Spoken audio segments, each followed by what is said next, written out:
Mes chers amis, dans moins d'une minute, je vais rentrer dans la forêt. Et je pense à une anecdote que je veux partager avec vous. Un jour, un jeune homme de Yeshiva est allé voir son maître, le Rav Shlomo Wolbe. Il lui a dit « Maître, j'ai un gros souci en ce moment. Je ne trouve pas de plaisir ni à étudier la Torah. J'arrive pas à trouver ma part personnelle dans l'application des mitzvot. Je ne m'y retrouve plus. Qu'est-ce que je dois faire, maître? Donnez-moi une solution !» Et le Rav Wolbe l'a regardé. Et le Rav Wolbe lui a dit « La solution, c'est pas moi qui peux te la donner. Il n'y a qu'une personne qui peut répondre à cette question. Mais cette personne, si tu veux la rencontrer, il va falloir que tu marches, tu ailles dans la forêt, tu pénètres la forêt, tu marches 1 heure, 2 heures, ne t'arrête pas jusqu'à que tu rencontres cette personne. Le jeune homme, un petit peu intrigué par l'enseignement de son rave, écouta son conseil et il marcha. Il rentra dans la forêt. 1 heure, 2 heures. Il ne rencontre toujours pas la personne, mais il continue à marcher dans la forêt.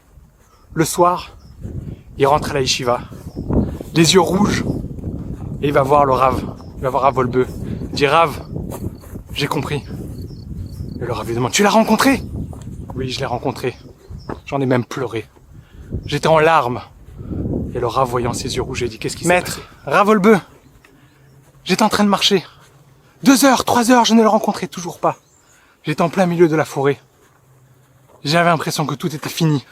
Et que je ne trouverai jamais la motivation, ni pour l'étude de la Torah, ni pour l'accomplissement des mitzvot. Et c'est là que je l'ai rencontré. J'ai compris qu'est-ce que vous vouliez dire, Rav. La personne que je devais rencontrer, c'est pas une personne extérieure, c'était moi-même. Je ne me connaissais pas moi-même. Tout ce que je fais par influence de mon entourage. Toutes les mitzvot que j'accomplis, l'étude de la Torah que j'étudie, c'est par une pression sociale.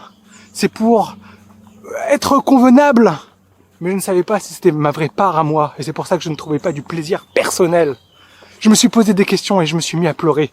Je me suis rendu compte qu'il faut parfois revoir sa vie de A à Z pour savoir vraiment qu'est-ce que nous on veut à l'intérieur de nous. Est-ce qu'on veut vraiment accomplir les mitzvot? Est-ce qu'on le fait par plaisir personnel, par nécessité, parce qu'on comprend l'intérêt incroyable qu'il y a dans l'accomplissement des mitzvot et l'étude de la Torah?